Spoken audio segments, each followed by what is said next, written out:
sejam todos bem-vindos ao Café Orântia.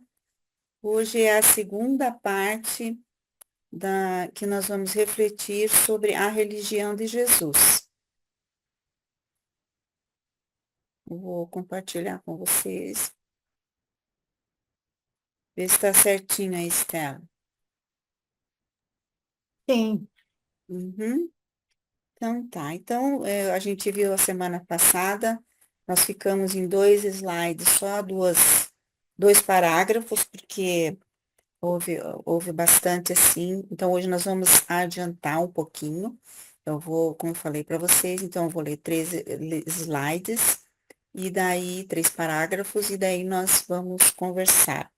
E para organizar um pouquinho a nossa sala, que nós comentamos a semana passada, então nós colocamos aqui alguns avisos, né? De que esta sala está sendo gravada. Se você não quiser a sua imagem exposta, deixe sua câmera fechada.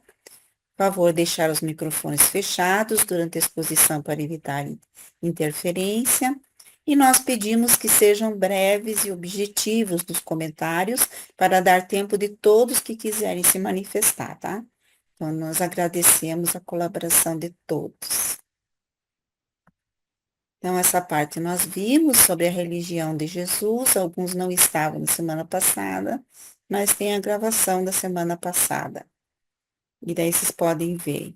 E aqui nós vimos que Jesus, ele nasceu numa religião, mas que ali nós vimos a influência de Pedro, né, que involuntariamente ele inaugurou essa religião cristã, depois ali em Pentecostes, e também a influência de Paulo, né, ele tem bastante, o cristianismo é bastante a influência de Paulo. Então, nós passamos para este slide hoje. E ele fala o seguinte: esse slide está no documento 196 e a seção é 2, que fala sobre a religião de Jesus. A vida de Jesus na carne retrata um crescimento religioso transcendente, desde as ideias iniciais do pavor primitivo e da reverência humana, passando por anos de comunhão espiritual pessoal, até que ele finalmente chegue àquele estado avançado e elevado de consciência da sua unidade com o Pai. Então, aqui Jesus, ele leva, né, não é de uma hora para outra, né? Assim como nós vamos evoluindo nessa consciência espiritual de Deus, assim o Jesus também evoluiu dessa maneira. E assim, em uma curta vida, Jesus passou por aquela experiência religiosa de progresso espiritual que o homem começa na Terra e que comumente completa apenas ao concluir a sua longa permanência nas escolas de aprendizado espiritual nos níveis sucessivos da sua carreira pré-paradisíaca. Então, Jesus, nós vimos também na reunião anterior, que Jesus ele concluiu toda essa experiência espiritual e é como se ele pudesse ter sido a sua união com o ajustador pudesse finalmente ter acontecido. Mas como Jesus já é um ser completo, né, espiritual, então isso não aconteceu.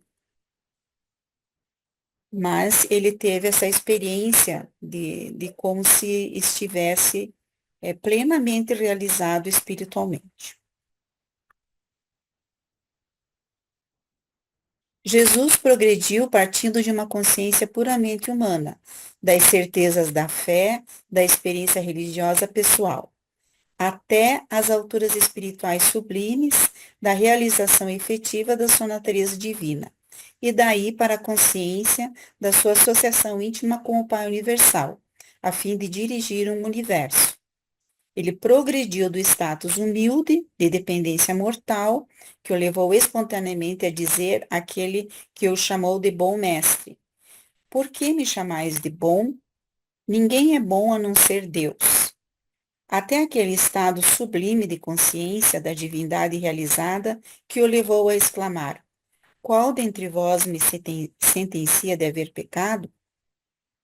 E essa ascensão progressiva do humano ao divino foi uma realização exclusivamente mortal. E quando havia alcançado a divindade, assim ele era ainda o mesmo Jesus humano, o Filho do homem, tanto quanto o Filho de Deus. Então, Jesus tem essas duas realidades, de Filho do homem e de Filho de Deus, porque ele viveu a nossa vida humana e viu que é possível para nós, seres humanos, assim como foi para ele, que ele viveu, né, plenamente esse ser humano, alcançar essa relação com a divindade. Marcos, Mateus e Lucas guardam alguma coisa do quadro do Jesus humano, lançando-se na luta magnífica para determinar a vontade divina e para cumprir essa vontade.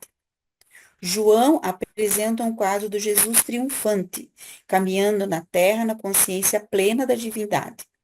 O grande erro cometido por aqueles que estudaram a vida do Mestre é que alguns o conceberam como inteiramente humano, enquanto outros o consideraram apenas como divino. Durante toda a sua experiência, ele foi, em verdade, tanto humano quanto divino, como ainda agora o é. Então, ainda ele tem essa experiência e vai levar para sempre, da humanidade e da divindade. Mas o maior erro cometido consta de que, enquanto ficou reconhecido que o Jesus humano possuía uma religião, o Jesus divino, Cristo, transformou-se em uma religião quase que da noite para o dia.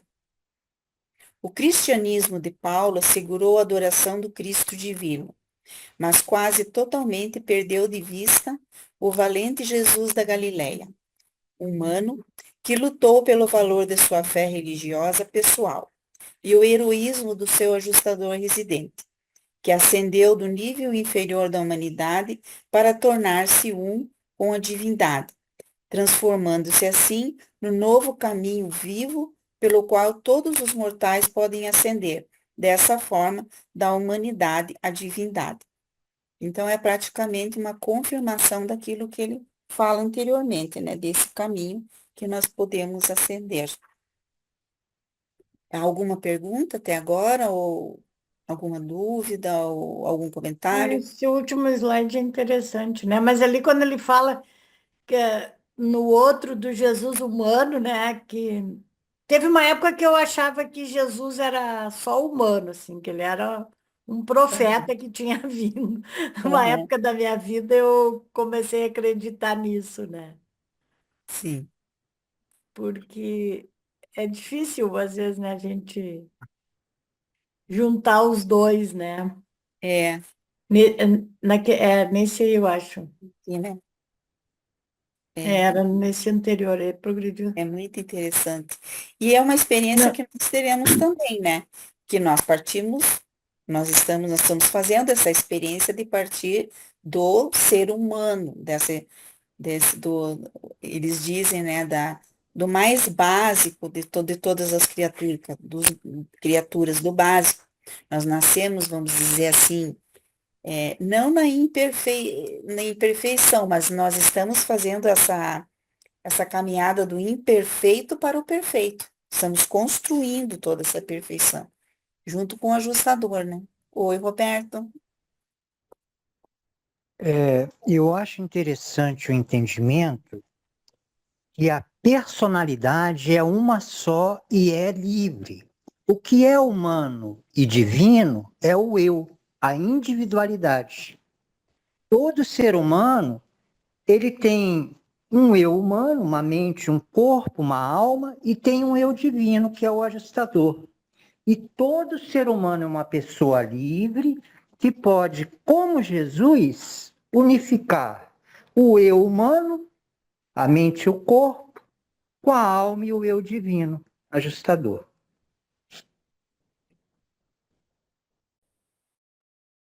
É, realmente.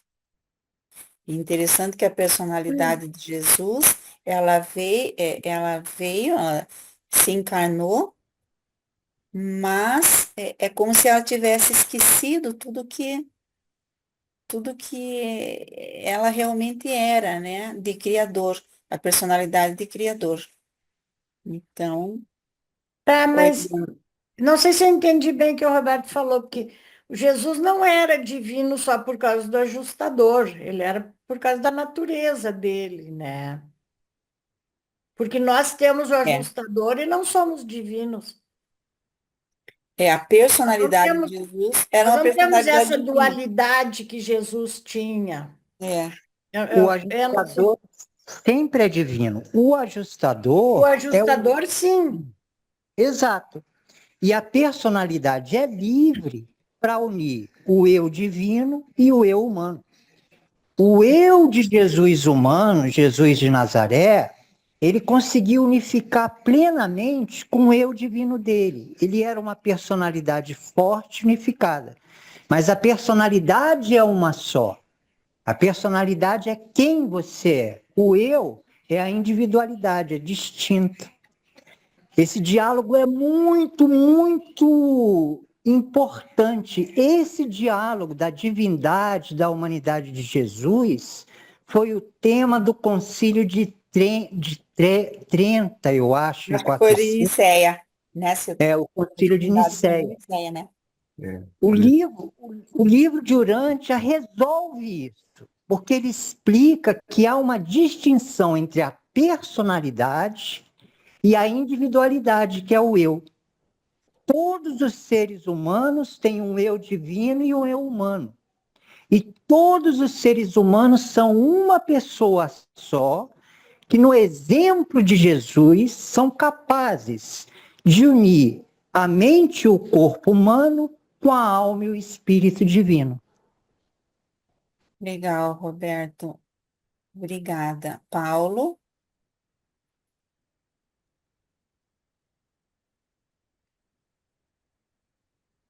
Pronto, aqui, É. apareceu.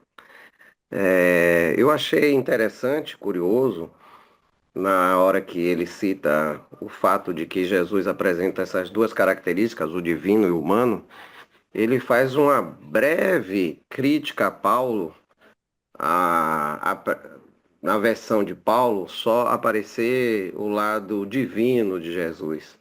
Talvez isso seja um dos grandes problemas dessa religião que começa aí, essa visão muito divina de Jesus, esquecendo o lado humano dele, né? Curiosa essa observação. É uma crítica bem sutil. Aham, é.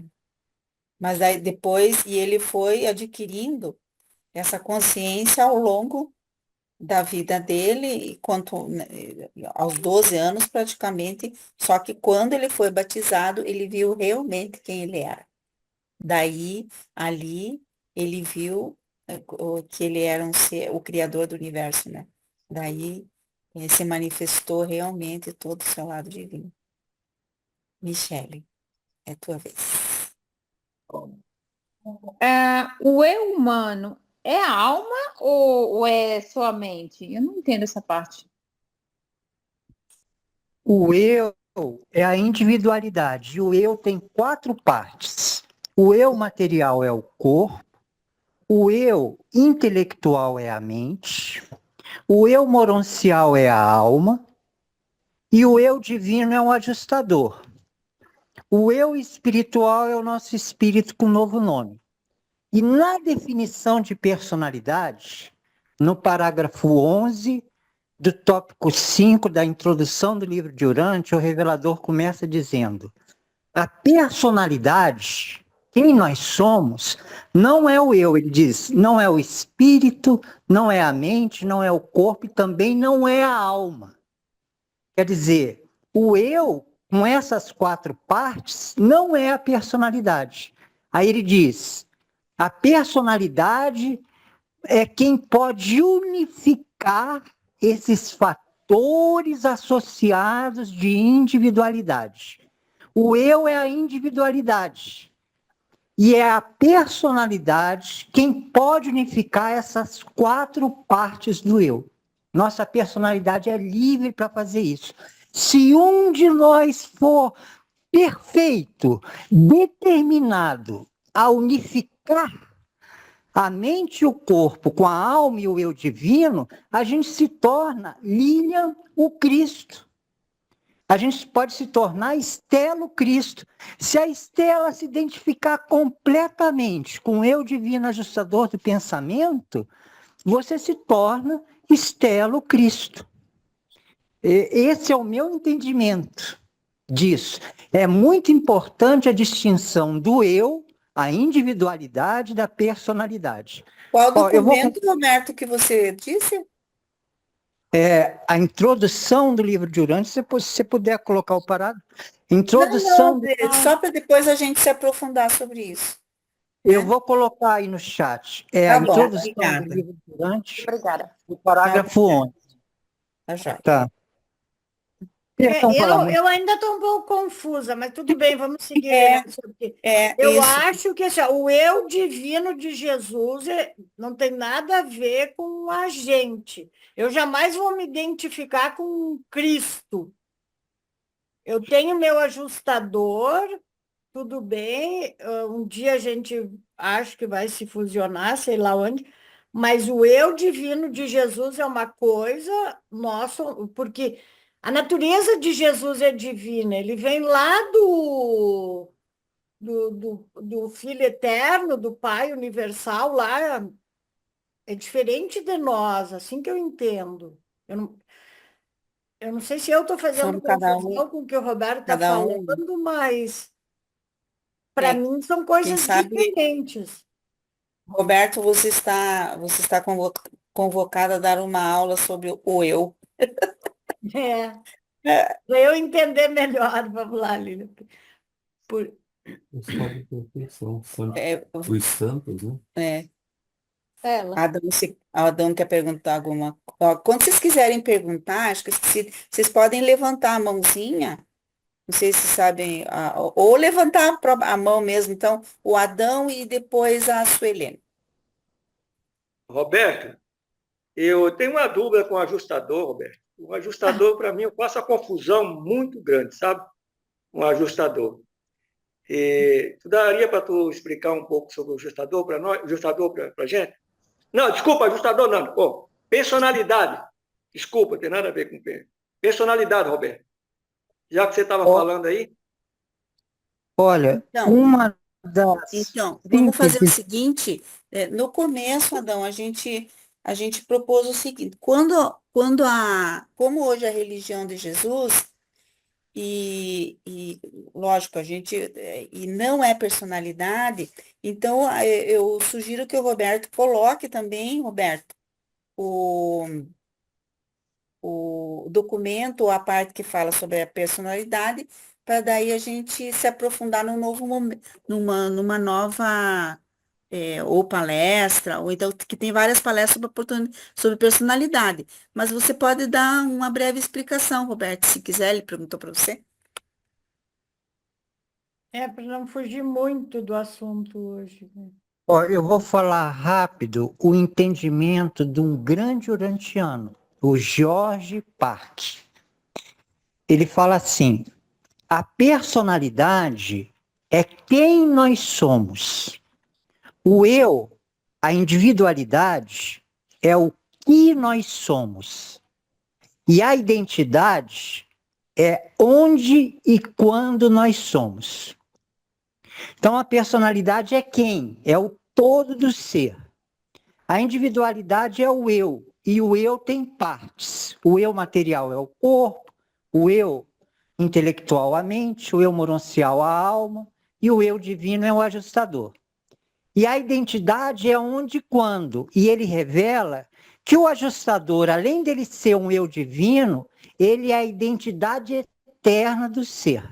Eu não sei se eu compliquei, mas conforme a orientação da Lília e as dúvidas, eu posso aprofundar uma explicação do meu entendimento da essência de quem nós somos. Então, depois você pode colocar no chat tanto algum documento que oriente, quanto esse, é, esse autor aí, urantiano, que você estava citando. Tá joia, Adão? A próxima é a Suelene.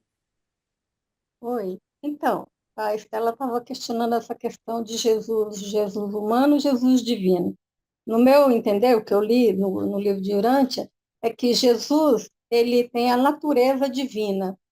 Então, ele não tem a centelha divina.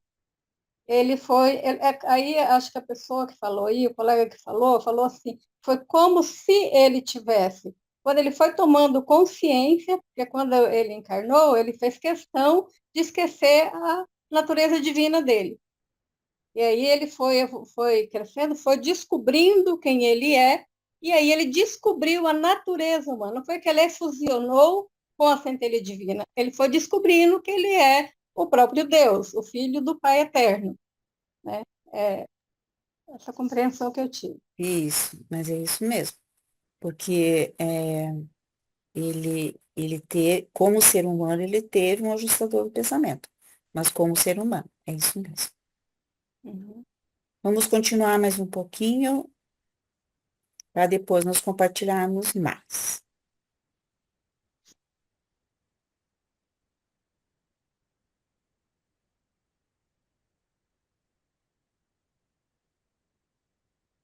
Então, aqui, os mortais, em todos os estágios de espiritualidade e em todos os mundos, podem encontrar na vida pessoal de Jesus tudo que os fortalecerá e inspirará no seu progresso do nível espiritual mais baixo até os valores divinos mais elevados, do começo ao fim de toda a experiência religiosa de Jesus, religiosa pessoal.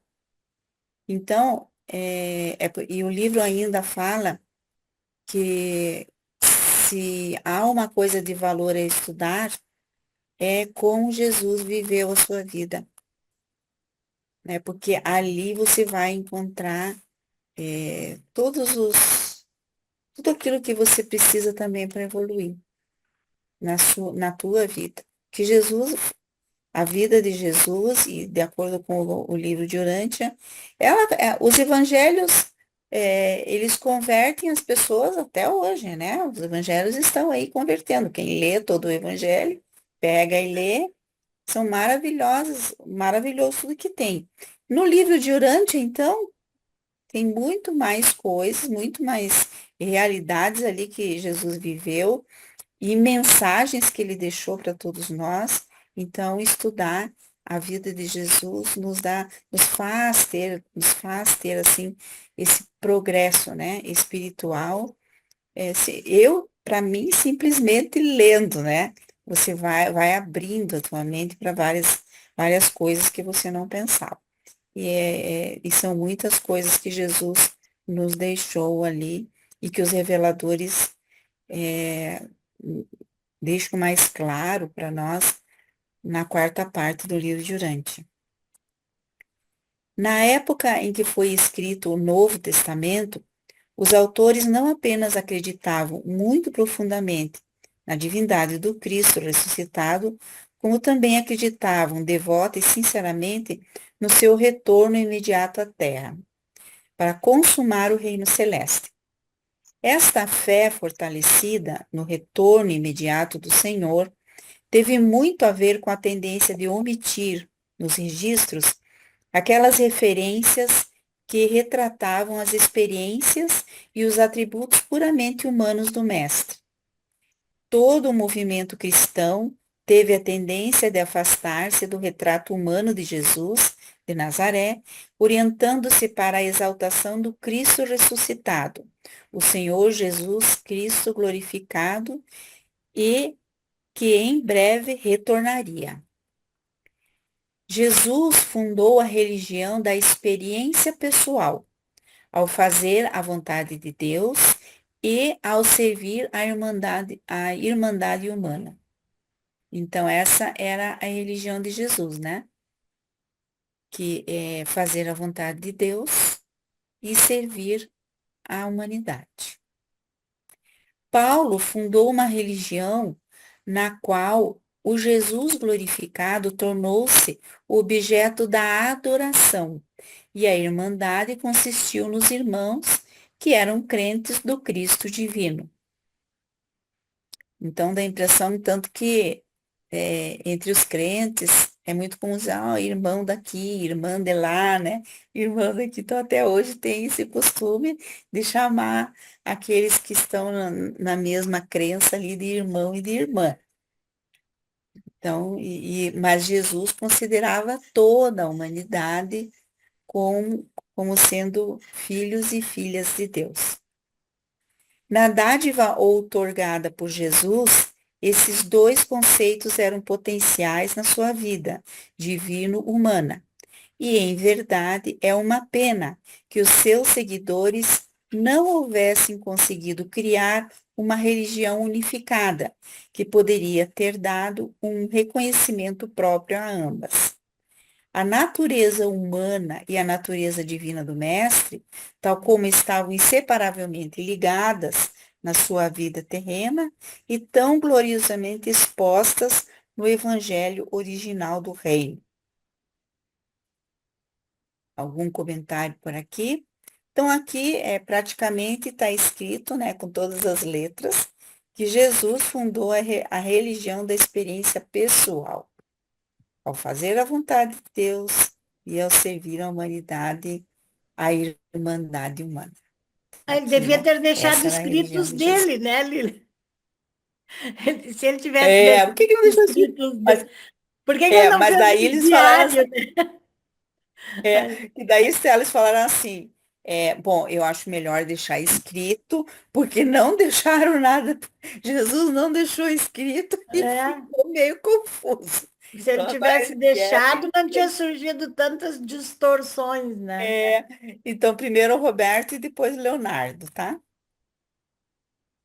Ilha, você pode colocar o parágrafo da experiência? Posso. Esse último? Exatamente. Ó, é o último parágrafo do livro de Urântia, quer dizer, o último documento, né? Documento, Olha, Jesus fundou a religião da experiência pessoal. O que é uma experiência? Uma experiência é você ter uma vontade, realizar essa vontade. É você tomar decisões. O Paulo está aqui presente. Em outras partes do livro de Urântia, ele explica que a busca da verdade é sempre feita pela experiência. A ciência é a busca da verdade das leis físicas pela experiência com as coisas e objetos materiais. E a verdadeira religião pessoal é a experiência interior pessoal com a realidade espiritual que nos leva ao discernimento da verdade eterna do ser, da pessoa. Então, experiência, o conceito de experiência interior e espiritual na religião, exterior e material na ciência, é o conceito que unifica religião e ciência no livro de Urântia. E Jesus viveu isso. Ele praticou a religião da experiência pessoal. Obrigada, Roberto. Leonardo? Sim, que é muito interessante a parte do que diz que nós temos que seguir realmente essa experiência da vida de Jesus, né, como humano, né, como ele honrou a família, né, como ele viveu a inteligência, a sabedoria, o amor dele, né, de nós copiarmos isso, né, como exemplo, que é o caminho, né, da salvação, né, de cada vez mais fazermos da vontade de Deus, né, e de que não a morte dele, né, na cruz que nos salvou, né, ele não nos salva com a morte, e sim nos ensina, o caminho da salvação, de como fazer, né? Aceitando a paternidade de Deus, né? Somos todos filhos de Deus, e de amarmos o próximo como a si mesmo, né? Então, em vida, ele nos ensina o caminho da salvação. Sim, realmente é o caminho da salvação. Obrigada, Leonardo. E Ronaldo, e depois o Elionai, você desistiu? Elionai Não, vou falar. desistiu?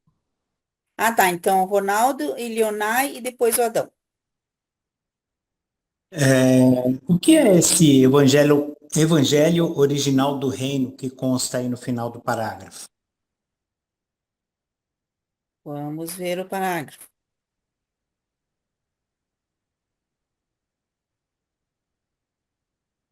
No evangelho original do reino. Eu entendo como se fosse a boa nova que Jesus trouxe, né? De que todos somos filhos, de que o Pai, porque foi o reino de Deus, ele fala, né? Que a realidade de que somos todos filhos e que o Pai é nosso Criador, que Deus é nosso Criador e todos somos filhos dele, né? E depois ele também trouxe a realidade da irmandade, de fazer a vontade de Deus, da irmandade. Então, esse é o reino que ele veio anunciar. O evangelho original do reino, que é esse evangelho que ele trouxe mesmo, que é a realidade do universo, né? Do seu universo como um todo. Que é a Porque realidade de Deus. ele começa ali no meio do parágrafo, né? Na dádiva outorgada por Jesus. Foi isso aí que a Lília falou, né, Lília? A outorga de Jesus, o que ele trouxe. Esse O que ele evangelho trouxe, a Jesus. realidade que ele veio, porque Jesus veio revelar o Pai, né? Ele tem essa função. Os Micaéis, quando vêm ao mundo, eles vêm para trazer essa realidade, né? De revelar o Pai, Deus Criador, e que somos todos filhos de Deus à humanidade. Então, isso é que é o Evangelho do Reino e que deveria ser falado aos quatro cantos, né? Somos todos filhos de Deus e devemos viver a fraternidade. Se isso fosse vivido, o nosso mundo estaria bastante diferente. Na verdade, eles não entenderam muito naquela época que Jesus era divino e era humano. Ele tentou explicar, mas eu sempre achei que ele falou com palavras muito difíceis para aquela época, sabe? Era difícil para eles entenderem. E é uma pena, porque se a religião, desde aquele momento, lá de trás, descrevesse Jesus como sendo um ser divino que veio aqui para cumprir uma tarefa que ele tinha que cumprir, ele escolheu esse planeta, e que ele também era humano. Porque as qualidades que ele levou por ter vivido como humano é muito grande também. Sim, sim. Não é? Isso mesmo. Elionai e depois o Adão.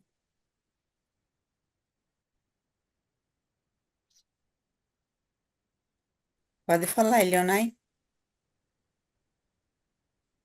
Eu pensei que o microfone estava aberto. Ah, tá. Vocês comentaram que se Jesus tivesse deixado alguma coisa escrita, né? Eu acho que a gente nem interpretar errado ainda. O Evangelho de Jesus, ele se resume, né, à paternidade de Deus e à irmandade entre os homens. E se a gente ler, acho que o documento 195, anterior a esse, ele fala sobre as concessões que Paulo vem fazendo do Evangelho. E é o que a gente tem hoje, né? Até a revelação do livro de Urântia. Eu não me recordo se é no livro de Urântia, ou se foi uma observação minha, mas acho que é no livro de Urântia, que diz que se não fosse essas concessões, eu acho que a gente não teria conhecido o Jesus histórico, que é o que a gente conhece hoje até o livro de Urântia. Obrigada, Eliana. Obrigada. Adão. Então, às vezes eu fico em dúvida. Fazer a vontade do Pai seria uma coisa muito extensa, né? E outra coisa, a religião, eu sempre achei que Jesus não pregou religião. Jesus pregou o amor, né? Se amor é religião, então ele pregou o amor. Eu não sabia que Jesus tinha deixado uma religião. Mas ele deixou essa religião, porque a palavra religião significa religar, né? Religar Ligar. o ser humano a, no caso, a divindade, porque como nós nascemos assim, nós estamos num processo de evolução do imperfeito para o perfeito. O que que é o imperfeito? Vamos dizer assim, é essa vida humana que a gente está vivendo. Mas a gente vai um dia se unir ao ajustador, que é Deus mesmo, né? E nós vamos, então, só que para viver isso, que você falou da vontade de Deus, só para falar um pouquinho, na minha visão, fazer a vontade de Deus é fazer a melhor escolha moral que você possa, a cada momento, né? Porque o ajustador do pensamento, ele sempre está te falando ali, ó, vai por esse caminho. Você sempre sente aquela vozinha assim, né? Você sabe que o que não fazer. Então, certamente, às vezes você fica em dúvida, mas geralmente é fazer ali. E Jesus diz, né?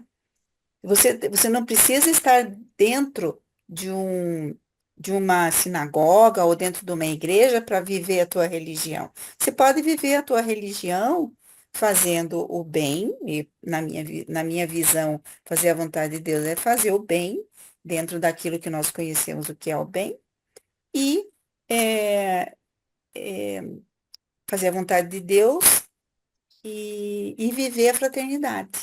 Você já está vivendo a tua religião ali. É isso que Jesus veio nos mostrar. É assim que eu entendo. Então, já amar o próximo já é difícil, né? Quem ama o próximo, né, Não, mas a verdadeiramente? gente ama, eu acho que a gente faz de tudo para fazer o bem ao próximo, né? Lógico que é todo um caminho, mas quando você se doa, às vezes para os filhos, geralmente os pais fazem de tudo pelos filhos. Isso não é amar os filhos, é? A esposa, o esposo, geralmente a família ali, você está servindo aquelas pessoas. Você está servindo a casa, a mulher tem que fazer as tarefas da casa, o homem também pode ajudar, porque não? Às vezes, quando chega, a mulher ainda está atarefada. Se você vai dar uma ajuda, né, para sua esposa, ali já é um ato de amor. Aquilo é um ato de amor. É uma ação que você vai fazer e às vezes você não percebe, mas você vai fazer por ela e você faz tanta coisa pelos filhos. Então a gente sempre, na maioria das vezes, assim que eu acho, né? A gente sempre está fazendo o bem. Tem gente que sai da linha, né? E às vezes a gente mesmo sai da linha por causa de várias coisas, mas a gente sempre tenta retornar a esse caminho de fazer o bem, de fazer a vontade de Deus. No Roberto. caso aí do amar o próximo, tem que prestar atenção, que não é amar o próximo como eu amo a mim mesma, é amar o próximo como Jesus nos amou. Isso. É um pouquinho mais difícil. Mais difícil, é isso que eu falo. Amar o inimigo, só um pouquinho. amar um parente, amar o filho, amar a esposa, é uma coisa diferente. Agora, amar o teu inimigo é muito complicado. Mas amando a esposa e a família já é o primeiro passo. E depois o inimigo. Gente, só um pouquinho. Vamos tentar respeitar a fila. Então, se vocês quiserem fazer mais comentários, levanta a mãozinha, por favor. Tá bom? Eu. Então, então vai ser Roberto, Michele e daí Angele, tá? Tá. Roberto. Eu acho que o Roberto já vai responder o que eu ia falar. Respondeu o que você está pensando? Olha, pessoal, o que é a religião pessoal vivida por Jesus? O que significa que os primeiros cristãos engrandeceram uma religião sobre Jesus ressuscitado, Deus, e desconsideraram a religião pessoal de Jesus de Nazaré? Pois bem, o que é uma religião pessoal? Religião é religare. A religião pessoal religa a nossa pessoa criada com a pessoa criadora de Deus por uma experiência pessoal de amor espiritual no interior da nossa mente. Então, a verdadeira religião do espírito acontece no interior da nossa mente. É uma relação pessoal de amor entre a nossa pessoa criada e a pessoa criadora de Deus. Então, ela é sempre única. Assim como cada um agora nessa sala está tendo um pensamento único, tem relações pessoais únicas, a religião pessoal, ela sempre tem uma qualidade única da pessoa que está vivendo aquilo. Os primeiros cristãos, o livro de João já fala, que eles fizeram uma religião sobre Jesus, era uma religião da experiência exterior de Jesus. Então eles falavam, olha, ele ressuscitou.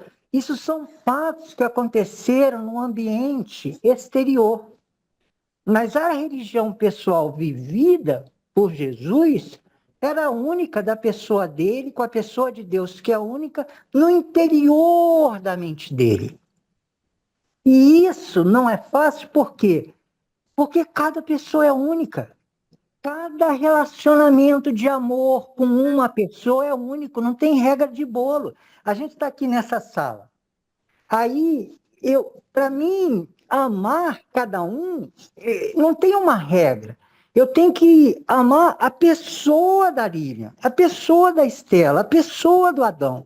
Como cada um é único, cada relacionamento pessoal de amor, uma outra pessoa é único também.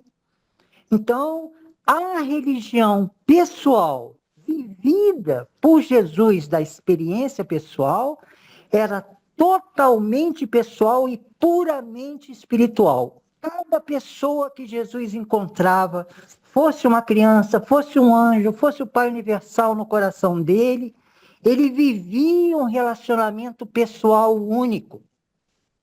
Esse é o meu entendimento da essência da experiência pessoal e da religião pessoal. Ela é única, ela acontece no interior da nossa mente e ela é qualitativamente única. Obrigada, Roberto. Michele. Estava aqui desbloqueando aqui o microfone. Eu só queria adicionar aqui um comentário sobre o que Lilian falou sobre servir. Vou ser bem breve, bem breve.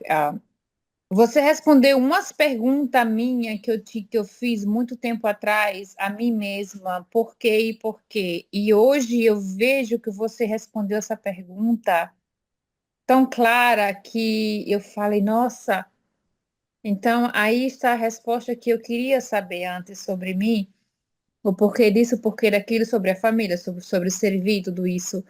E agora eu vejo como é que Deus trabalha com nós. E hoje eu estava estudando justamente sobre o significado da nossa vida, o que Jesus quer que a gente seja, etc, etc. E você acabou respondendo novamente a pergunta que eu fiz hoje, antes. Então, nossa, como as coisas funcionam conforme quando a gente deseja, de coração, saber, conhecer e ir no caminho certo que Deus quer que a gente vá. Ele encaminha e ele nos esclarece conforme a nossa necessidade. Era só isso mesmo. Obrigada. Obrigada, Michele. Nossa, que bom, né? Eu acho assim que quando a gente descobre, quando a gente tem respostas, é muito bom mesmo. A gente dá um passinho a mais aí, rumo ao entendimento maior. Vamos ler mais 3 partes. E a Angele? Jesus, desculpe, Angele. Ela falou que vai responder. Ele respondeu realmente, como sempre, com muita propriedade. Eu sou aquela que resumo em 2 frases o que facilita. Então, Adão, Jesus não deixou nenhuma religião institucionalizada. Ele não deixou, por exemplo, a religião católica, nem a evangélica. A religião ela é individual. Cada um de nós tem a sua religião de acordo com a sua evolução espiritual e com as práticas dos ensinamentos de Jesus. Claro que o amor é o principal, né? Quando a gente procura amar sem interesse, quando a gente realmente ama e percebe que o outro é nosso irmão e que Deus é o nosso Pai, e procura estar praticando dentro desses ensinamentos todos, então essa é a verdadeira religião. E cada um de nós tem a nossa religião, de acordo com a nossa evolução, de acordo com o nosso nível. Só isso. Obrigada, Angélica. Desculpe. Muito bom, Angélio, gratidão. Obrigado. Gratidão você também. Você fala muito bem, sabe muito. Então, vamos lá, mais um pouquinho. É interessante que cada um nota alguma coisa que lhe chama atenção, e essas visões, essas percepções vão complementando aquele que não viu tal coisa, tal palavra, e é bastante interessante essa comunicação entre a gente, porque é uma coisa assim que, que vai esclarecendo mais. Às vezes a gente tem dúvida de uma coisa, ou às vezes a gente nem tinha notado, e o outro notou, então, e o livro de Dante é assim mesmo, né? Muita riqueza nas palavras e tudo tem muito significado. E a verdade, realmente, ela vai sendo descoberta de acordo com as várias facetas, com as várias colocações, então a gente vai se aproximando, não é, da verdade, porque na verdade, Na verdade, a verdade, ela sempre foi, é e vai ser sempre a verdade, mas nem sempre nós a conhecemos. E aí, através dos grupos, da colocação de cada um, essa verdade vai sendo enriquecida e se aproximando mais da verdade que que está em buscamos, Deus, né? Que é a última. É isso aí. Tá. Obrigada, Angélica. Nada. Então, continuando. Vós não ficaríeis nem chocados, nem perturbados pelos fortes pronunciamentos de Jesus. E para isso basta que vos lembreis de que ele foi o religioso mais devotado e de todo o seu coração em todo o mundo. Ele era um mortal totalmente consagrado e dedicado, sem reservas, a fazer a vontade do seu Pai. Muitas das suas afirmações, aparentemente duras, eram mais como uma confissão pessoal de fé e uma promessa de devoção do que comandos dados para os seus seguidores. E foi essa mesma singularidade de propósito e de devoção não egoísta que o capacitou a efetivar um progresso tão extraordinário na conquista da mente humana em uma vida tão curta. Muitas das suas declarações deveriam ser consideradas como confissões do que ele exigia de si próprio, em vez de uma exigência para todos os seus seguidores. Na sua devoção à causa do reino, Jesus queimou todas as pontes atrás de si. Ele sacrificou tudo o que pudesse ser um obstáculo para a realização da vontade do Pai. Jesus abençoava os pobres porque, em geral, eles eram sinceros e pios. Ele condenava os ricos porque, em geral, eram devassos e irreligiosos. Ele condenaria igualmente os pobres e religiosos e louvaria os ricos, consagrados e pios. Jesus fez os homens sentirem-se no mundo, como se estivesse em casa. Ele os libertou do tabu escravizador e ensinou a eles que o mundo não é fundamentalmente mau. Ele não almejou escapar da sua vida terrestre. Ele dominou uma técnica de fazer a vontade do Pai de um modo aceitável enquanto na carne. Ele atingiu uma vida religiosa idealista, em meio mesmo a um mundo realista. Jesus não partilhou da visão pessimista que Paulo tinha da humanidade. O Mestre viu os homens como filhos de Deus e anteviu um futuro magnífico e eterno para aqueles que escolhiam sobreviver. Ele não foi um cético moral. Ele não via o homem positivamente nem negativamente. Ele via a maioria dos homens como fracos, mais do que como perversos, mais como perturbados do que depravados. Mas, não importando o status deles, eram todos filhos de Deus e irmãos seus. Então, eu vejo que é assim que você imagine vocês acordar de manhã e pensar assim, ó, o meu filho é filho de Deus, o meu marido é filho de Deus, os meus colegas de trabalho são filhos de Deus. Você ter isso em mente, né? Eu lembro que alguém já falava que nós deveríamos ver as pessoas como almas. Você imagina? Né? Como seres que já estão evoluindo, ou então que pretendem, que desejam. Porque se você for perguntar para as pessoas, ó, você quer ir para o céu? Eu acho que 95, 98% da população quer ir para o céu, quer ir para esse novo mundo, acredita em Deus, a maioria da população também acredita em Deus. Então, acredita que essa vida vai continuar, porque por mais que ela tenha todos os desafios, nós queremos continuar, né? Nós achamos que nós queremos continuar sempre principalmente com aqueles que nós amamos. Que daí, como o Adão falou, tem o grande desafio de amar quem a gente não, né, não gosta muito, ainda não, né? Então, mas Jesus fala aqui, ó, que todos são irmãos, que ele não via, ele via as pessoas como filhos de Deus.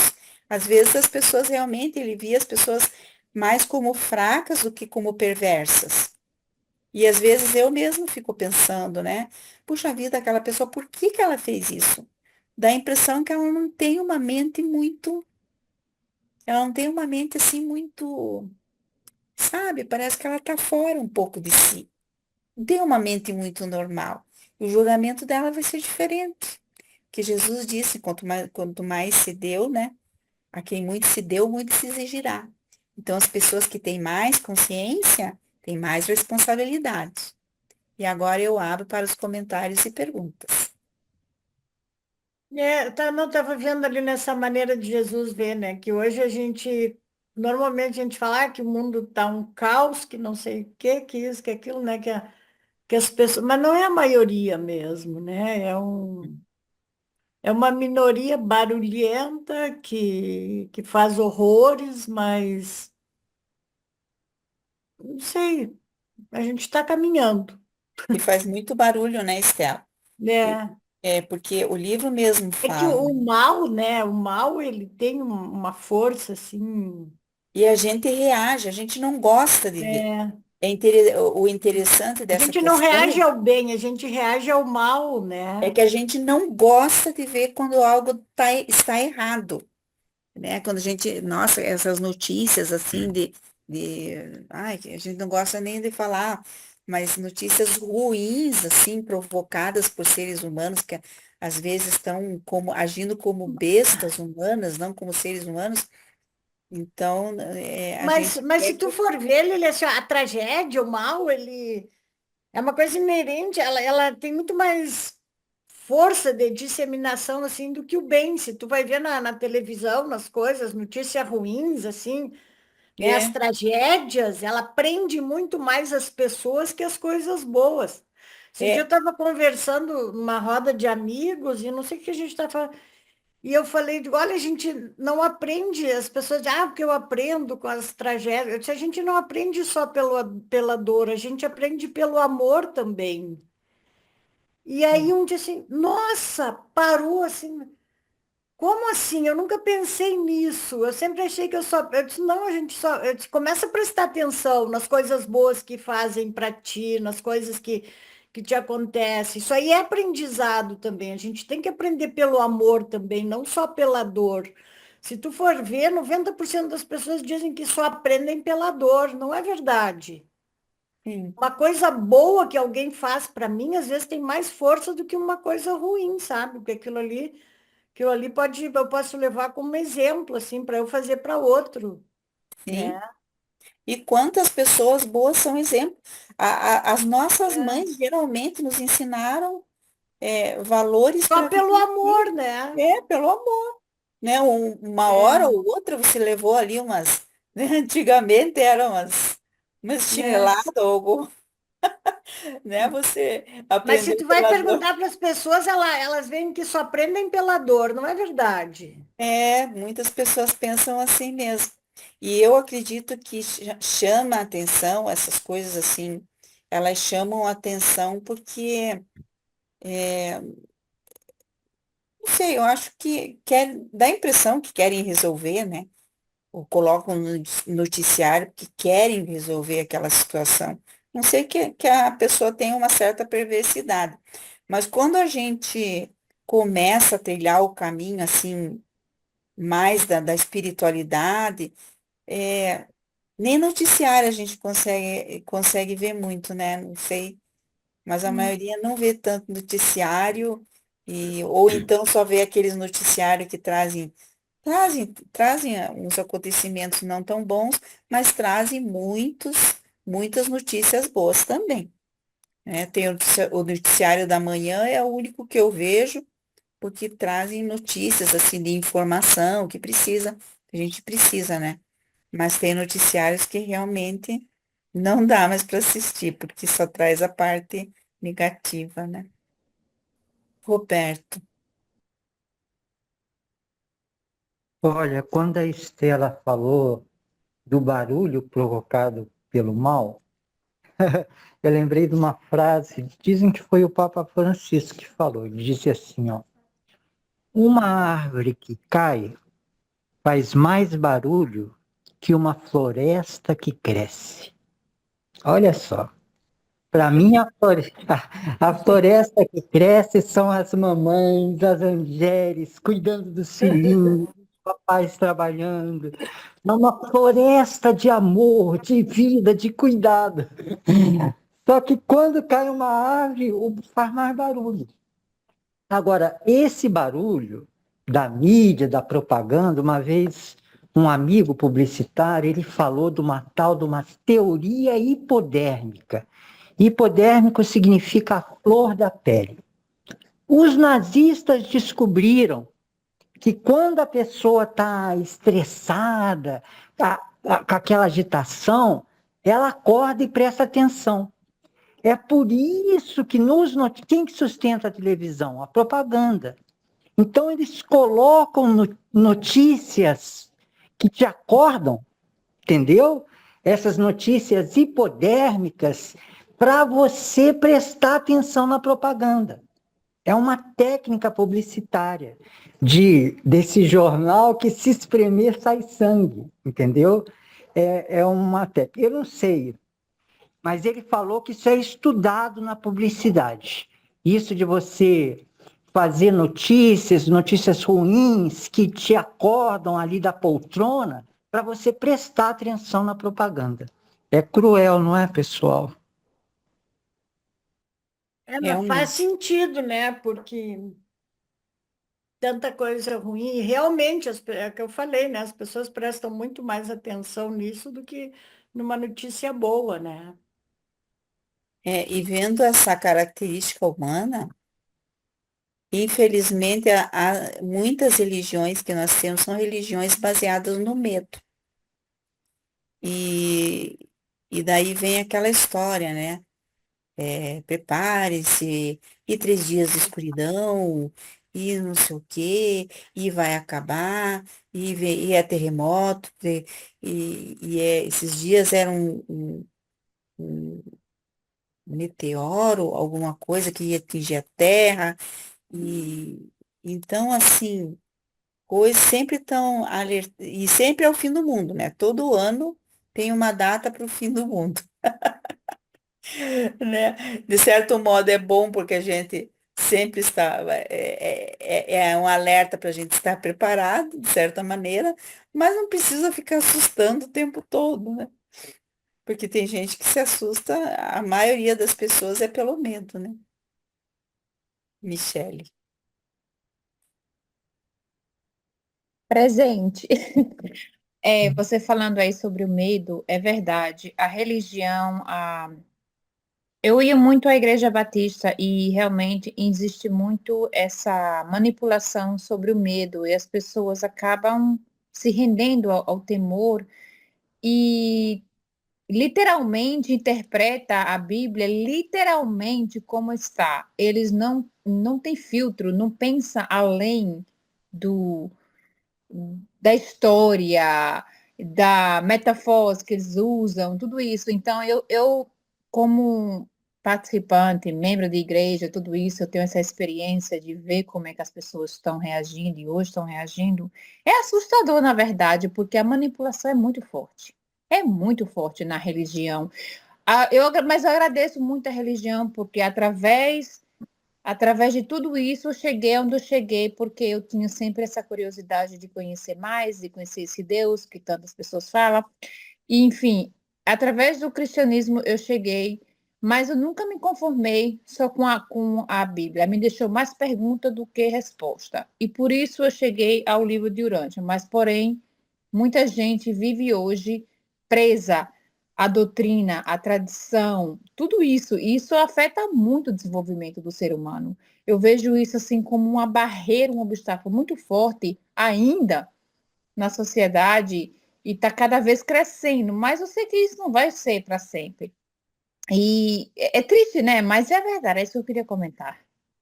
Obrigada. Uhum. Nós estamos passando, né, de uma fase dessa religião do medo, mas que vai se tornar, mas que vai, a religião do amor de Jesus vai vencer. Mais algum comentário ou alguma pergunta? Leonardo? O sentimento de fazer a vontade de Deus, que não a nossa vontade, mas que a vossa vontade seja cumprida, somente pelo amor, sem a interferência do temor, é um sentimento gostoso demais que acaba as pessoas não conhecendo pela essa interferência do temor, né? Que acabarem indo mais pelo temor do que pelo amor. E esse sentimento de você fazer somente pelo amor é um sentimento gostoso demais, muito satisfatório. É muito bom, é libertador. Essa liberdade que eu senti quando eu comecei a ler o livro de Urântia. Comecei a me sentir livre, né? Sim. Livre para ter fé, livre para acreditar em Deus, livre para amar, né? E sem aquele, ó, se você não Verdade fizer, liberta. vai para o inferno. Se você não fizer, vai para o inferno. O inferno está te esperando. E várias religiões, né? Tem, assim, um lugar, assim, sombrio que a alma vai, então você fica, mas tudo vai, essa fase vai passar, e essas pessoas que têm temor, elas um dia passarão para a vida eterna, e daí elas descobrirão lá, né? Mas até então vão sofrer. Mas agora com a vida da internet, muitos estão descobrindo, né? Porque vão lá por curiosidade, vão procurar um assunto e encontram o livro de Urântia. E ali, né? Já viu, aqueles que são sedentos da verdade vão atrás e se encontram ali nas palavras do livro. Nossa, foi o que aconteceu comigo. A gente faz isso mesmo. Roberto. Olha, Jesus, ele tem uma parte magnânima. Ele explica a diferença da religião do medo e do autossacrifício e da religião do amor e do autoesquecimento. Ele diz assim, se você vê Deus como um rei poderoso, aí sente medo, você se torna um escravo do reino de Deus. Você fica se esforçando para cumprir o seu dever e ir para o céu por medo. Então você fica se sacrificando. Mas se você vê Deus como um pai amoroso, se você confia que Ele te ama, aí Jesus fala, você se torna um filho liberado de Deus. Então você faz as coisas por amor. Você está na família universal. Você acha tudo aquilo maravilhoso. Aí você chega lá, papai, eu quero contribuir, o que eu posso fazer? Está todo mundo fazendo isso, então você vai agindo por amor. Em vez de você falar não, não, não, não, não, isso, o amor te convida a dizer sim, sim, sim para isso. É um método positivo de Jesus. Ele afirmava o bem em vez de negar o mal. Eu vou concluir. Tem uma música linda que fala do amor. Perhaps love is like a window. Ela vai dizendo assim, talvez o amor seja uma janela. Talvez o amor seja como uma porta aberta que te convida a chegar e se aproximar mais e mais. O amor é atrativo. Amar a Deus é muito mais fácil que negar o diabo. E é muito mais feliz também.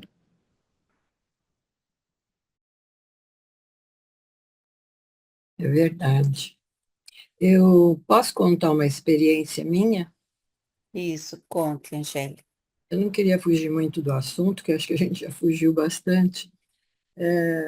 Eu passei por uma experiência há uns dias atrás, e assim, foi comigo, e a minha família ficou assim, muito revoltada. Como que essa pessoa pôde fazer isso para você?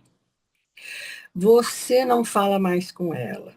Nós vamos desprezá-la. Minha neta chorava. Minha filha, meu genro, ficaram revoltadíssimos. Aí eu virei para eles e falei assim, eu não vou virar a cara para esta pessoa. Ao contrário. Eu sei que ela é uma pessoa cheia de complexos, é uma pessoa problemática. Ela vai entrar na família agora e nós não podemos começar uma família, eu não vou citar os nomes, já com problemas. Nós vamos, ao contrário, continuar os mesmos, vamos continuar tratando bem, oferecer a outra face para ver se ela desperta.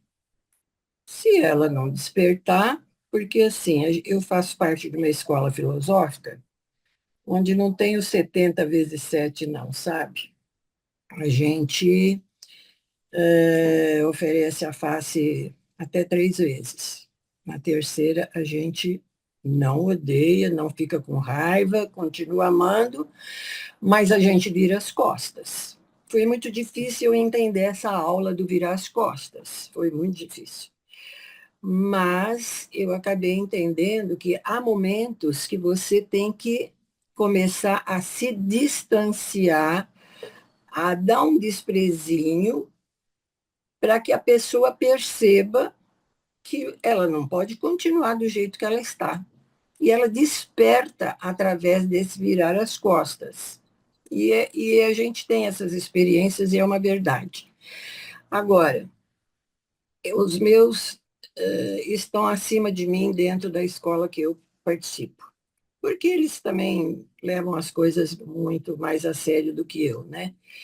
Mas eu percebo que, assim, eu consigo perdoar muito mais do que eles e consigo entender o limite do outro, eu consigo, sabe, ter realmente compaixão de ver que ainda está nesse estágio e não consigo ter raiva de ninguém, não sei o que é esse sentimento, ódio, raiva, desprezo, nada. Então, eu acho muito importante a gente continuar amando mesmo os nossos inimigos. Porque se a gente for revidar, como no Antigo Testamento, olho por olho, dente por dente, a lei de Talião, a pessoa nunca vai despertar.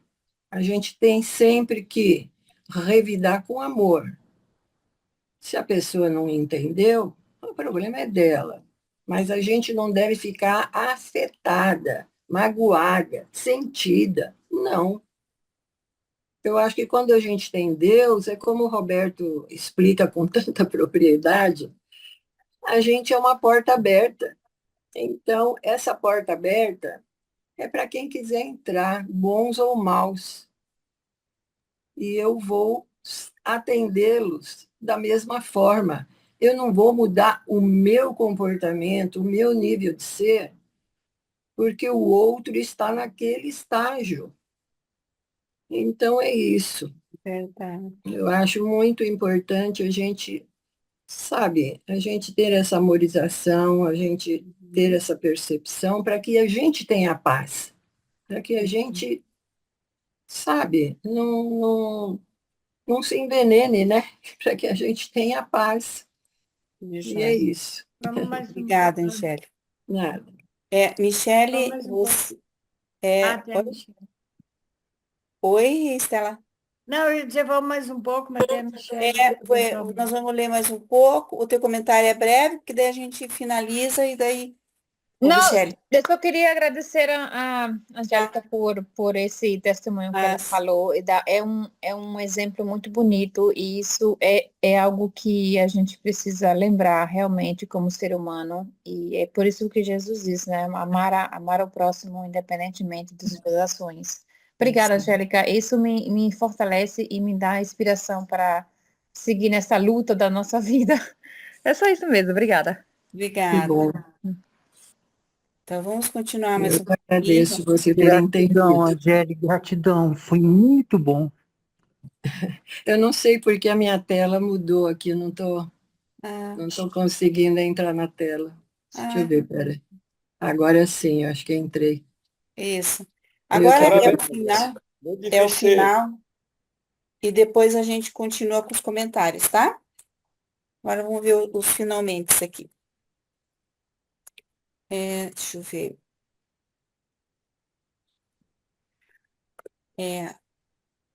Ele ensinou os homens a dar um elevado valor a si próprios, no tempo e na eternidade.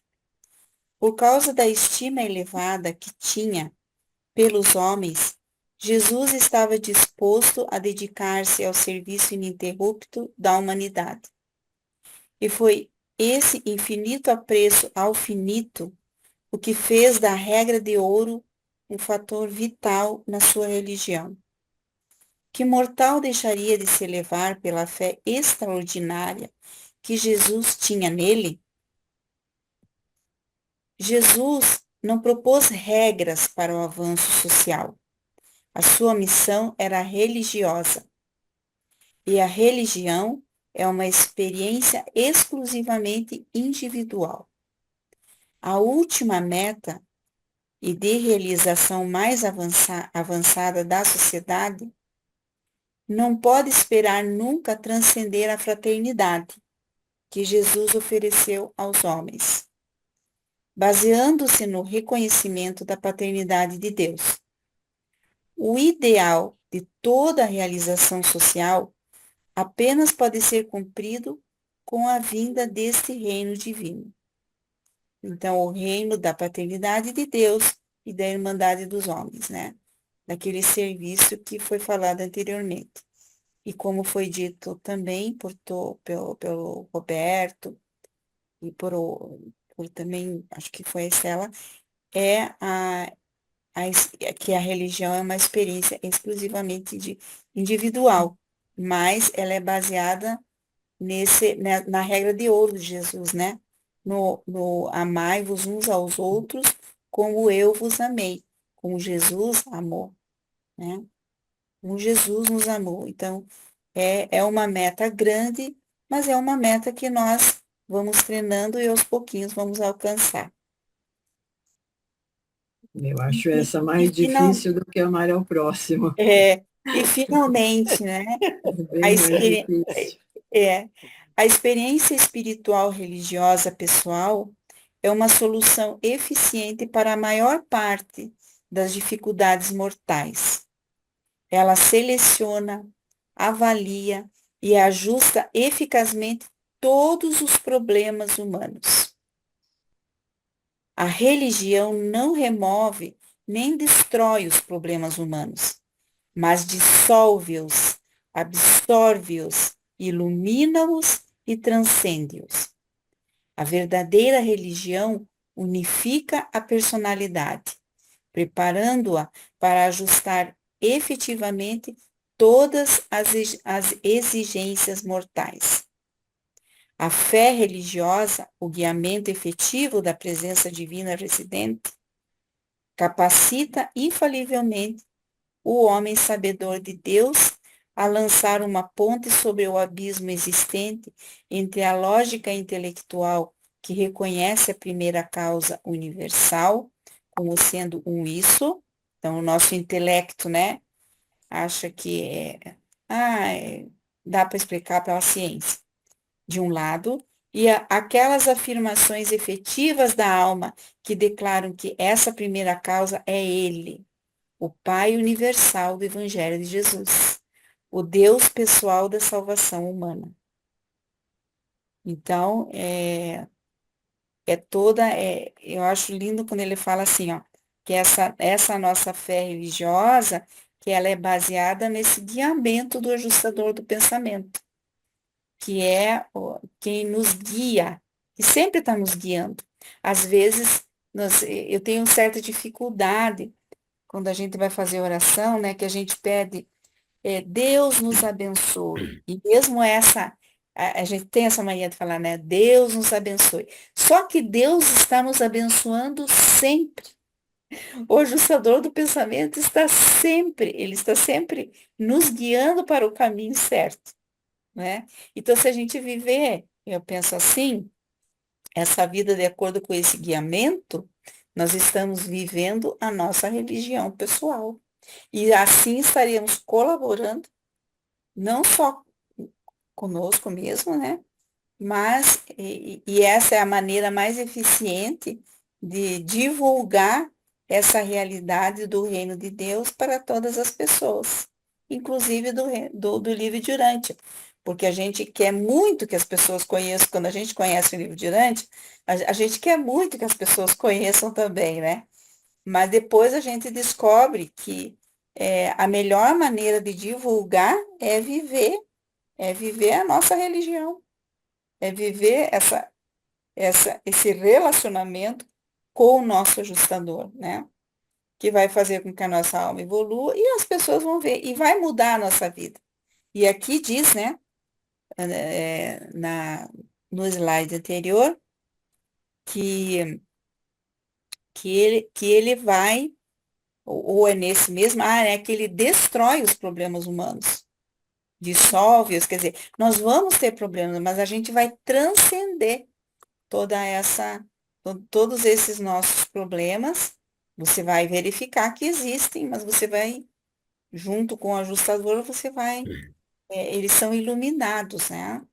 A gente vai, e foi isso que aconteceu com Jesus, porque quando ele foi para a crucificação, preso e tudo, ele estava tranquilo, porque é impressionante dizer isso, né? Mas ele sabia que é aquilo que ele tinha que passar, ele estava conformado com aquilo, porque ele via que era assim que teria que acontecer, por causa de todos os fatos, né? Mas essa é uma outra história.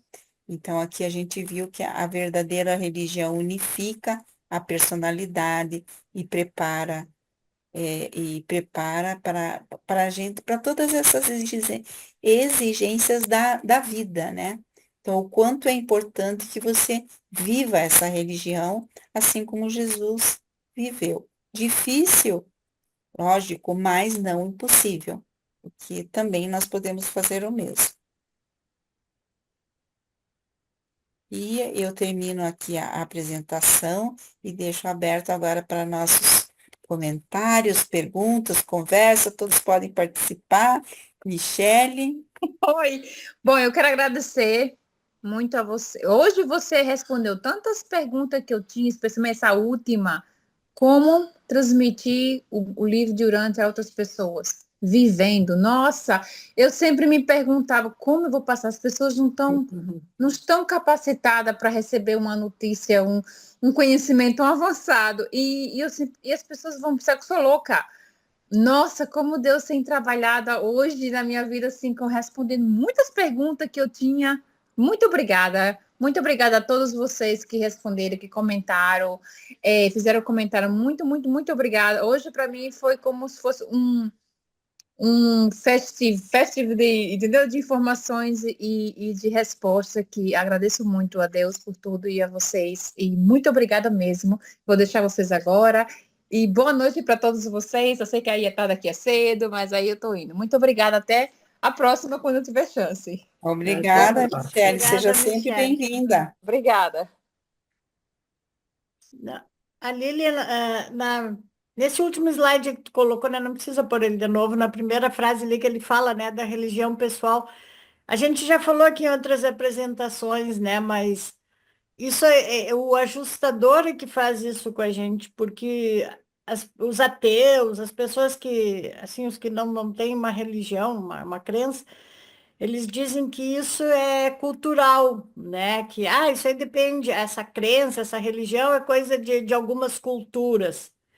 E aí não, né? Os próprios estudos já provaram que independe de cultura, que em todas as culturas, em todos os povos, tem as pessoas que têm a sua religião, têm a sua crença, e isso aí quem desperta na gente é o ajustador, não é essa busca pelo divino, né? É o ajustador que desperta isso na gente. Independe de religião, de cultura, de crença, de qualquer coisa. Não. Sim. Tu vai ver, tem em todos os povos, em todas as raças, em todas. Algumas pessoas até pensam em destruir a religião, né? Uns dizem, a religião é o ópio do povo, né? Mas não tem como destruir. Não, tu não destrói porque ela é uma coisa, ela é interna, ela desperta em cada ser. Tu pode seguir uma religião aí, uma coisa, mas Oi, Estela. ela é individual. Oi, Estela. Oi. Estela. Oi, Sim. Estela. Sim. Então, quando você vai fazer uma ficha, uma entrevista numa empresa, lá está lá, qual é a sua religião? É evangélica, muçulmana? Mas não é religião. Religião é religar a Deus, é uma coisa individual. Entendeu? Aí fala, igreja, qual igreja que você vai? Qual é a religião que você segue? Aí fala igreja. As pessoas acham que religião é igreja batista, é igreja Assembleia de Deus, é universal. As pessoas confundem essas coisas. E quando você vai fazer uma entrevista numa empresa, é a mesma coisa. As empresas perguntam lá, qual é a sua religião? A minha religião é religar a Deus. A minha religião é Deus. Só tem uma religião, é Deus. Eu acho assim. É como o amor. É como o amor. Jesus pregou aqui o amor. Eu sempre falo, eu fico pregando para as pessoas. A religião. Jesus não pregou religião. Jesus pregou o amor. Amar o seu semelhante como a ti mesmo. E amar os seus inimigos, que eu acho impossível. Para mim, é muito difícil. Confesso para vocês que é muito difícil. Eu tenho que fazer uma terapia para ver se eu consigo amar os meus inimigos. Não é fácil, não. Agora que tu falou isso aí, eu vi que o Roberto levantou a mão, mas só pela fala, eu queria só dizer para a Gingele, na fala dela, que tá naquela filosofia Roberto é nosso parceiro, dela, intelectual ele, hein? Como é que é? Na filosofia dela lá, parabéns, alguém Deus te faz... abençoe. Na filosofia da Angélia, alguém faz alguma coisa lá, como é que é? Tu Não, na nossa releva 3 vezes, depois na outra tu vira as costas. Eu vou te dizer assim, eu não odeio, nem acho que não, mas eu viro as costas na primeira vez. Não, mas não é virar de mal, não é virar de mal. É você, assim, já não eu ser apago, tão eu viro amiga, as costas tão e apago essa solícita, pessoa da minha vida. sabe? É você, assim, continuar amando a pessoa, mas não sendo mais tão íntima dela, entendeu? Porque se você continua ela te pisando, ela te olha como você é uma bobinha. Ai, como ela é boba, nossa, eu piso, e ela não se manifesta. Então, chega uma hora que você tem que dar um basta, mas não é um basta ficar de mal, sabe? Não é um basta, não falo mais com você. Não. Eu te perdoo, perdoo o seu nível de ser, mas já não sou obrigada a conviver intimamente com a sua pessoa. Temos que nos ver nas reuniões familiares, festas, isso e aquilo, tudo bem, mas já não vou mais ficar no papinho com você, mas se você vier conversar comigo, sim, não, tudo bem, já não tenho mais aquela intimidade com você, que é para ver se você desperta. Aí você vai falar, nossa, ela mudou comigo, por que será? O que eu fiz? Aí ela vai ver o que ela fez. E eu acho que isso é muito importante, eu acho que é válido. No começo, eu tive muita dificuldade para aceitar essa aula, porque eu achava que eu tinha que perdoar sempre, sempre, sempre, sempre. Perdoar, a gente perdoa sempre, mas não é obrigada a conviver com pessoas que nos tiram do prumo, sabe? Que nos tiram do nosso equilíbrio, que nos tiram da nossa paz. Eu acho que eu aguento até um certo ponto. Mas eu acho importante a gente ser sempre a gente. Ser você mesmo. Não mudar o seu comportamento. Eu sou assim. Eu não tenho ódio, eu sou um ser amoroso, sou uma pessoa boa, sou uma pessoa que gosta de ajudar as pessoas. Agora, se a outra é invejosa, é problemática, é cheia de complexos, o problema não é meu, é dela. Então, eu não vou entrar na energia negativa dela, vou continuar eu. Eu Mas acho você que é tem que isso. ensinar ela, Ângela. Se você dá o castigo, você ensina. Às vezes você pode não deixar de amar alguém, mas você tem que mostrar que você não gostou da atitude do outro. Pode ser teu Isso é filho, tua mulher, importante. pode ser quem for. Você tem que demonstrar que você sentiu mal, você dá um desprezo. Agora, perdoar é uma coisa dentro de cada um de nós, é uma coisa individual. Quando você perdoa, você se liberta, você sente paz, aquilo não te incomoda, sabe? Aquilo, você te devolve a tua paz, você passa a entender o limite do outro e deixa ele na dele, mas continua tratando bem, entendeu? É isso Mas mesmo. não precisa ter intimidade. Então, Roberto. obrigada, Roberto. Olha, quando os filhos a gente sempre ama, certo? Agora, quando o filho faz algo imaturo, a gente poderia dar um castigo, né? Fazer algo que ele não gosta, ou tirar algo bom. E essa orientação, Angélica, é mais ou menos assim. A criança, ela está desrespeitosa, falando, você para por um tempo de dar o presente da sua presença, da sua atenção. É como se você dissesse assim, eu vou estar contigo atenciosamente se você estiver me respeitando. Se eu estiver com você, se estiver me tratando mal, eu não vou te dar o presente da presença da minha pessoa e da minha atenção. Se você me quiser, me respeita e me ama. Aí eu vou me dar para você. Se você não quiser. Quer dizer, é uma educação, não é eu punindo, é eu tirando um bem, né? Mas, Roberto, nós estamos falando de relacionamento não criança, adulto. Eu estou me referindo a um relacionamento adulto, porque criar os filhos, eu tenho a impressão que todos nós sabemos como fazer, como tirar as coisas na hora certa. É um filho que vive no celular, não fez a lição, a gente coloca limites, horários, é diferente. Agora, o que nós estamos colocando, eu acredito, que é lidar com adultos. Então, quando eu falo em virar costa, isso e aquilo, nunca vai ser para uma criança. Eu estou virando para um adulto que está sendo inconsequente, não é? Mas, quanto a filhos, isso, nossa, é perdoar 10.000 vezes sempre, né? Eu acho que o filho pode ser drogado, o filho pode ser alcoólatra, o filho pode ser o que for. Você tem que estar sempre amparando, sempre. Claro que eu tenho o padre Haroldo Hans, ele tem um livro que diz assim, tudo tem um limite. Até um filho drogado, vamos dizer, tem uma hora que se ele está roubando tudo de casa, está prejudicando, está quebrando tudo, está isso, está aquilo, você põe fora. Ele só vai acordar se você puser ele fora de casa. E ele, você dói. E ele vai passar fome, não vai ter dinheiro para suas drogas, aí ele vai despertar, não é? Mas, assim, filho é filho. Eu acho que Então, chegar nesse ponto a coisa tem que estar muito séria. e mais alguém tem alguma, para nós não ficarmos assim só É, num ponto, mais alguém quer expor algo que chamou atenção na nesse, lição. nesse documento, né? Que às vezes pode ser que tenha alguém que quer fazer algum outro comentário.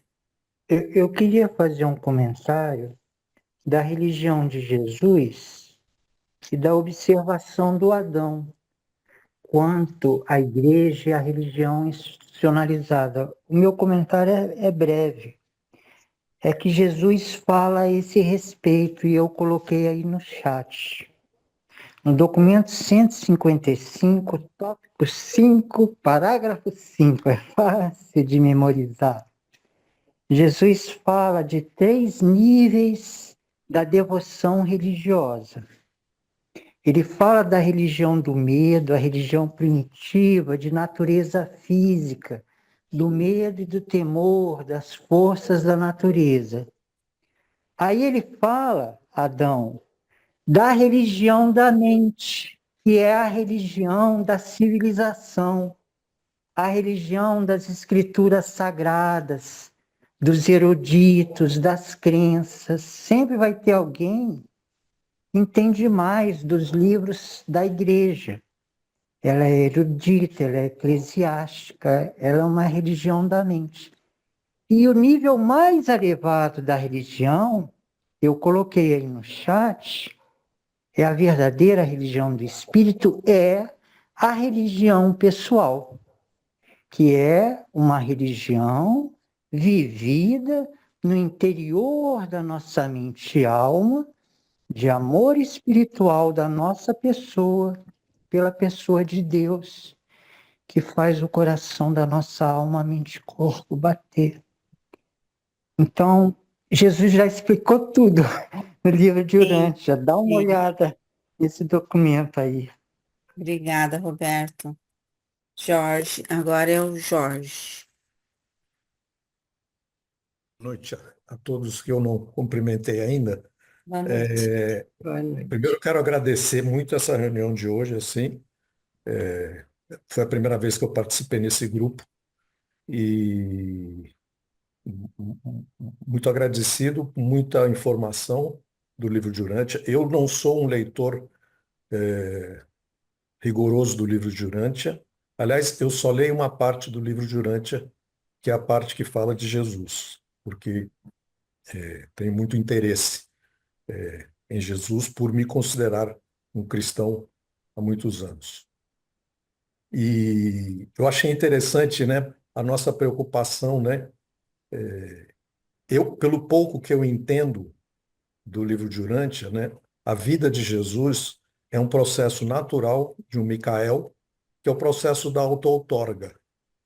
E eu sinto que este processo de auto-outorga de Cristo veio para se dar de exemplo, que todos nós podemos também chegar a esse ponto ou a este nível de consciência.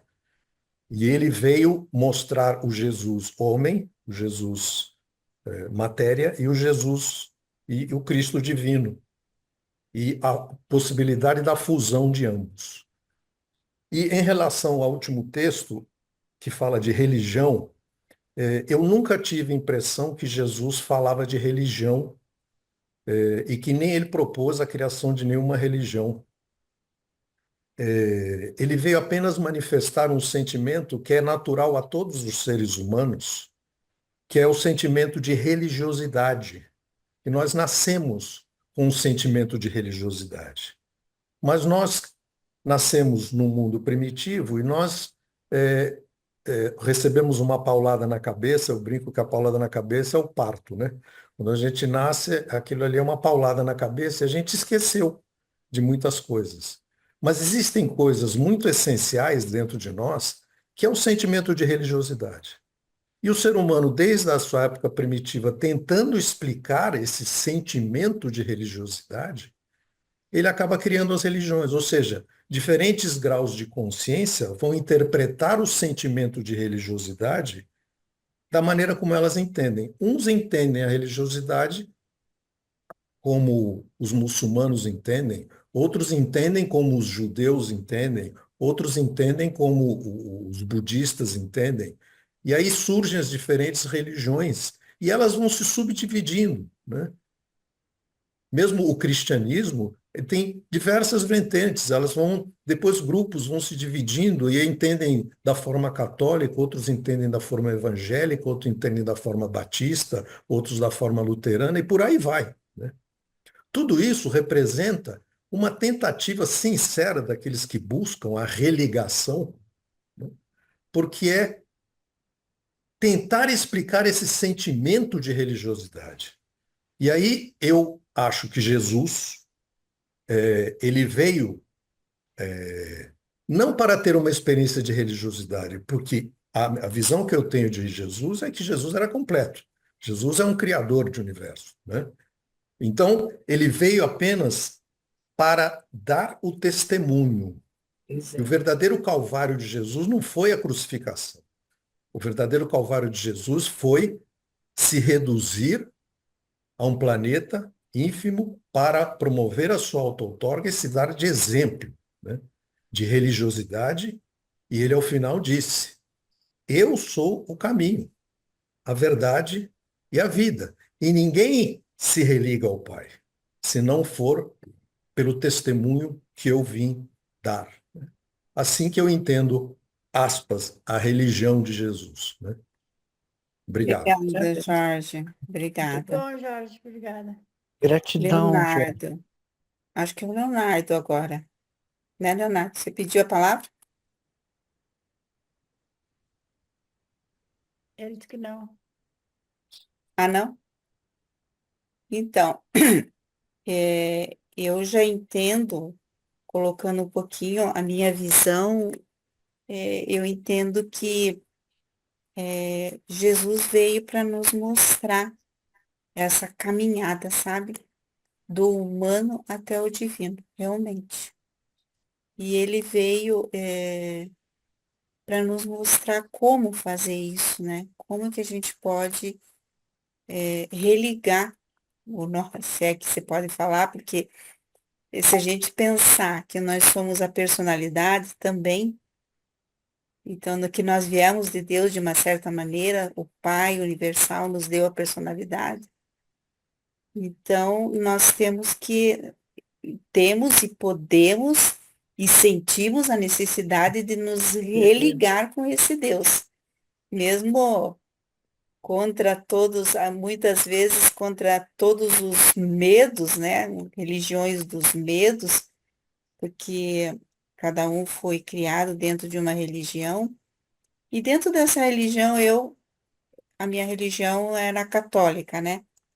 Então, mas eu me lembro assim com bastante saudosismo até, da minha mãe me levando para a igreja. Então, as pessoas que estão ali, elas têm assim, e a religião católica, ela não tem tem a questão do inferno, mas eles não ficam falando o tempo todo do inferno, né? A gente sabe que existe, mas não ficam, vamos dizer assim, colocando medo. E já mudou bastante. Agora se fala mais do amor ao próximo, mais do que outra coisa, né? Mais do que mas ainda tem todas as obrigações, se você não fizer isso, se você não fizer aquilo, mas é o momento que cada um está passando, né?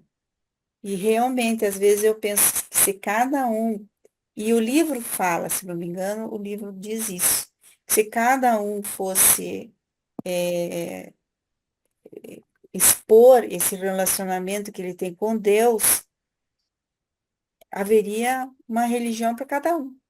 Cada um teria a sua religião, né? Porque cada um vive uma realidade, como nós já vimos, uma religião pessoal.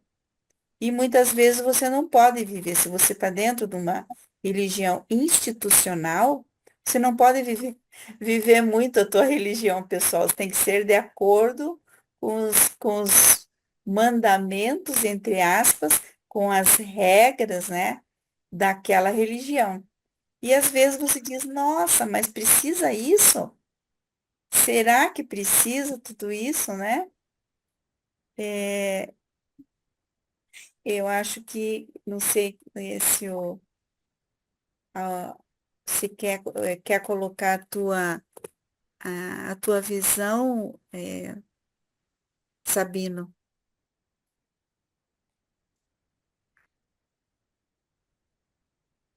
Se você quiser, pode falar. Que o Sabino está colocando algumas coisas ali no chat, mas se quiser falar.